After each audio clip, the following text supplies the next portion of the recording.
Now, in neurology, there's an interesting discussion about glial cells. And I will just leave it to this. There's still a little bit of a mystery box with what the glial cells do. It's just nice to know that there's unexplored regions of this awesome body that we live in. Now, neurons are fascinating. Each neuron is capable of holding 10,000 to 75,000 different connections. Okay? We have hundreds of billions of them in our brain. And these neurons connect to each other based on how we condition the mind. Okay? So every time you learn something new, that new thing that you learned can change a highway of information in your brain. So these neurons speak to each other through something called synapses. And it's how often you do it. For instance, one of the first things that we all learn how to do is brush our teeth. And when you're a child, learning how to brush your teeth involves a lot of steps that you have to become conscious of. Your toothbrush needs to be cleaned. You need to put only a certain amount of toothpaste on it. You need to remember to screw the cap back on the toothpaste. Then you need to brush your teeth for a certain amount of time. Then you need to rinse it. This is all stuff that we as adults become so knowing of that we don't even have to think about it anymore. So what does that mean when we learn something and it becomes so automatic? Well, that's actually something called beta. So the way that neurology has really dissected the brain and studied the brain is through a machine called an EEG, or an electroencephalogram. And it looks like this. The newer models look much like a Star Trek helmet and are called a QEEG, but these are tiny little metal electrodes. Now, these aren't sending out information. They receive information. So I like to compare them to a tiny microphone. And what they're reading are electrical transmissions between the neurons. And they're measuring that through frequency. And frequency, remember, is an oscillation of amplitude over time, okay? So what neurology has found out about our brain over the last many years is that each of our brains are unique. And even though they're unique, we have patterns. So I'm going to talk to you about the 5 basic patterns that neurology has discovered that we all share, no matter the amount of neurons, no matter the language we speak or the experience we have. The first one is delta. Delta is 0.1 to 3 hertz. This is deep sleep. So you're not talking, you're not particularly moving at all. This is just you digesting food and sleeping.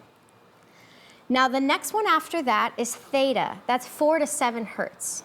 Now, this is where children live and new neurons can be built.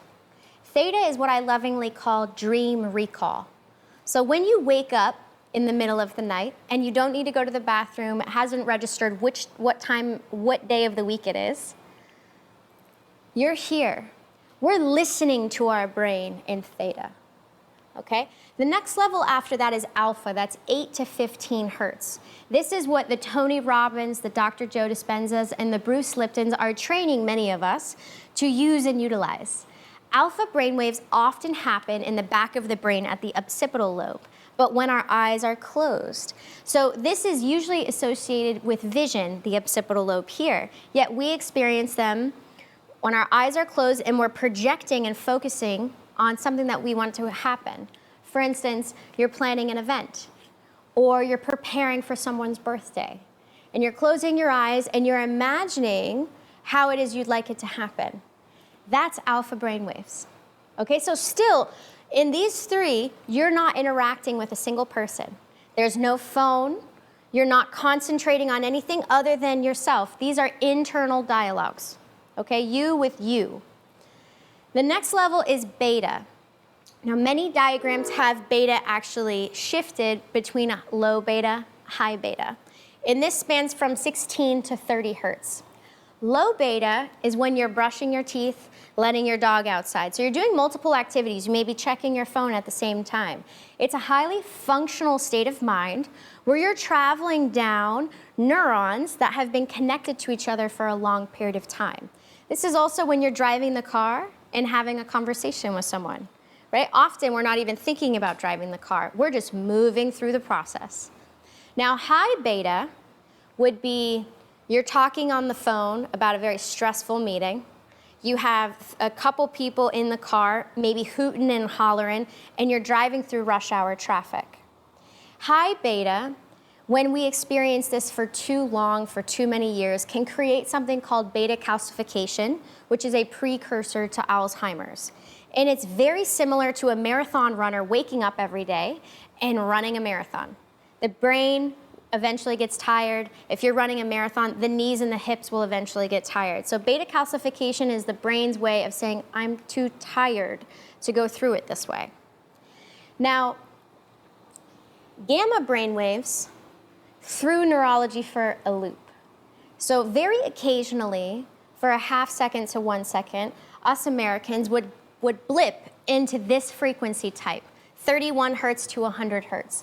And every time someone reported having experienced gamma, it came with an aha moment, a moment where a problem they were vexed by was all of a sudden solved. And it was just enough for them to acknowledge that this was a pattern that we could experience, but we don't experience it for a great period of time. Well, there was a beautiful group of neurologists out there that had a little bit of extra funding, and they were very curious what people who meditated frequently, what their brain looks like, what they would look like on an EEG.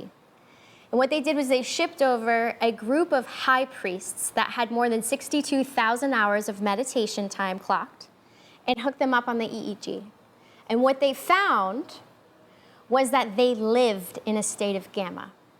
And when they asked them what that felt like, they said, we feel wide open.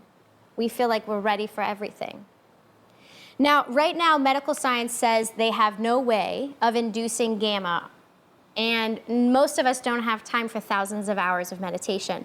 But gamma brainwaves actually reverse beta calcification. Now, there's something here I want to notate that I feel like should really be explored in modern science. There is only one book I have found written about it, and it is by a notorious Satanist, however, very useful information. And it's about the theta-gamma sync. And when you go back and you look at the great inventors of our millennia, Henry Ford, Thomas Edison, and Tesla, they all make a note of how they would treat their inventions when they got to a problem. And all three of them would note that they didn't feel they could go to their comrades and ask for advice because they were the crazy guy in the lab trying to invent something that nobody else would believe would happen. And when they would have those problems, instead of going to someone else or going to a computer or going to Google, they would bring it to their mind, and they looked at their mind as it was separate from them. And they would go into their dark closet. Thomas Edison would famously sit on his chair with a tennis ball. They would present the problem to their mind, and then they would relax. They would relax and let go of concentrating on the problem. And as they started to slip past alpha, this would be concentrating on the problem, into theta, where we're detached, when that ball would drop, when they were almost falling into delta, they could jump into gamma, and they would wake up from that tennis ball falling with a new idea. It doesn't mean that that idea was the perfect one and the perfect solution. But they found a glitch in our brainwaves between dropping past concentration, letting go completely into theta, the childlike state of mind where the neurons can make new connections, and have this sync and jump them into gamma.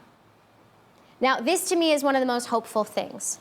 And when we start to look at these high priests that they had shipped over, often they were meditating outside. They were walking around barefoot. They were listening to birds over a valley. They were living in environments that caused their nervous system to expand, much like a silent retreat or much like a fast, where you have to let go of stimulation for the nervous system to open itself up deeper. So let's go back to the equation. The rhythm of the breath equals the frequency of the brainwaves over the state of the nervous system plus the condition of the fascia. For some of you, you're already going to start to see the connection here. When we are in a high beta, imagine what our breath pattern is like. The average person breathes around 16 breaths a minute. Now, do you think we're probably operating at a 16 hertz beta wave around that time? So let's go to the next one. How does the brain talk to the body, right? For some of you, this will be recap, but I hope to show you something you may have not seen before. So if we were to go to an average museum and say, how does the brain talk to the body? They're gonna show us a model just like this. And they're gonna say, this is an anatomical, plasticated version of our nervous system. And we look so much like a cauliflower. The brain sits up here, and then these are the roots of the body. Now, to me, this is a much more fascinating image. There's only 4 of these in the world. Now, many diagrams have beta actually shifted between low beta, high beta.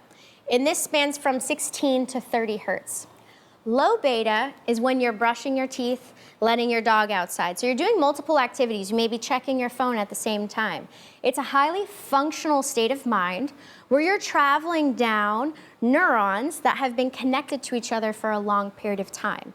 This is also when you're driving the car and having a conversation with someone, right? Often we're not even thinking about driving the car. We're just moving through the process. Now, high beta would be you're talking on the phone about a very stressful meeting. You have a couple people in the car, maybe hooting and hollering, and you're driving through rush hour traffic. High beta, when we experience this for too long, for too many years, can create something called beta calcification, which is a precursor to Alzheimer's. And it's very similar to a marathon runner waking up every day and running a marathon. The brain eventually gets tired.